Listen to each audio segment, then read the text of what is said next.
দুটাই মূলত বড় দল বিএনপি আর হলো জামাত 10 দলীয় যে জোট বাঁধছে সেক্ষেত্রে আপনার জামাতকে আপনার পছন্দ নাম? আব্দুল মালিক। আব্দুল মালিক ভাই, সামনে তো নির্বাচন, ঠিক আছে, আপনি এর কোন ধরনের সরকার চান? আমি যাতে আল্লাহর আইন প্রতিষ্ঠিত হয় এই ধরনের সরকার চাই, যাতে নিয়ম নীতি ভালো থাকে আর কি। আচ্ছা, নিয়ম নীতি ভালো থাকে, তো দুটাই মূলত বড় দল বিএনপি আর হলো জামাত 10 দলীয় যে জোট বাঁধছে সেক্ষেত্রে আপনার জামাতকে আপনার পছন্দ হয়? হ্যাঁ, আমার জামাতের নিয়ম কারণ ভালো লাগে, জামাতের আদর্শ ভালো লাগে? জামাতের আদর্শ ভালো লাগে। এছাড়া আর কোনো নাই জামাতের কাছে চাওয়া পাওয়া নাই? না, আমার কাছে কোনো আবহাওয়া নাই জামাতের কাছে যে আমার এটাই দেন না বড়াই দেন না। যেমন রাস্তাঘাটের কাজ, যেমন ধরেন 20 লক্ষ টাকার কাজ আইলো, 10 লক্ষ টাকার কাজও করলো না।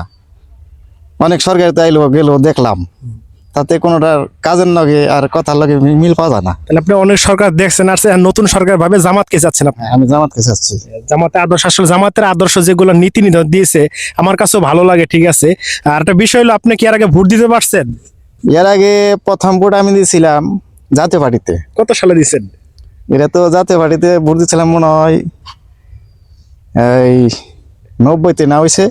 এরপর আর ভোট দিতে পারেন না? এরপর আর ভোট দিই না। আসলে ভোট দিবে কেমন, ভোট দেওয়ার কিন্তু পজিশনে ছিল না, ঠিক আছে। তো এবার সবাই ভোট দিবে। আচ্ছা, বড় ভাইয়ের পছন্দ দাড়িপাল্লা, কারণ দাড়িপাল্লা বলতে কি সবার এটা পছন্দ থাকতে পারে, কারণ যে ইসলামের পক্ষে কাজ করবে, নিয়ম নীতি মাইনে কাজ করবে, দুর্নীতি ঘুষখোর মুক্ত ভাবে কাজ করবে, আমরা তাকেই ভোট দিব, তাই না? তাকে ভোট দেবো।